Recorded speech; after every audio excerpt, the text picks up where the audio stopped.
Ayo sesama orang kerdil jangan saling menghina ya. Ya napa iki?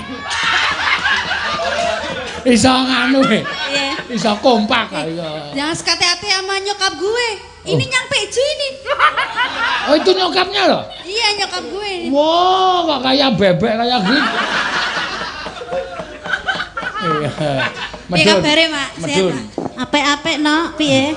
Medun. Medun ngendi? Medun kok ono. Tak kira medun panggung. Hah? Oh lah.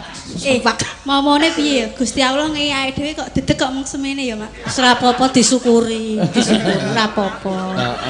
Sing nerima. Nerima. Ikhlas. Aku dinyak terus nerima. Iki anu abot. Apane? Mikir apa? Mbok dibecake.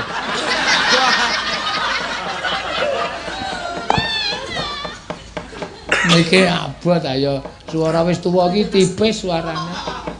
Hah? Ya pek ya nduk. Sapa lah jenenge? Compe. Oh, compe. Ora nganggo ka. Ora nganggo. Ya kok papek-papek. Dian. Ya, compe kok. Anjur nyeluk compek ya, Pak ya. Saidan ora. Ayo Liwong. Heeh, Liwong. Apa iso, Mak? Nyanyi Liwong apa iso? Lho makmu ki. Wah, Liwong ki sembian sing gawe tenar lagu Liwong ki sapa? Penyanyi asline sapa? Sapa, Pak? Aku ora ngerti. Aku ki takon kowe aja. Sapa? Sadurunge kuwi Prastiwi wis njebloke dunia pendangdutan. Lah. Ora mantra-mantra ya, Pak. Kowe ngerti, mbokmu Prastiwi ki mbiyen nom-nomane pura wisata Jogja kae nek ora ana Prastiwi ora kebak penonton. Gembira loka ta? Lho kok gembira loka? Anggepe dheke munyok ya. Ya. Wis rong. Wis. Ya. Nanti. Ya ampun. Ya maju.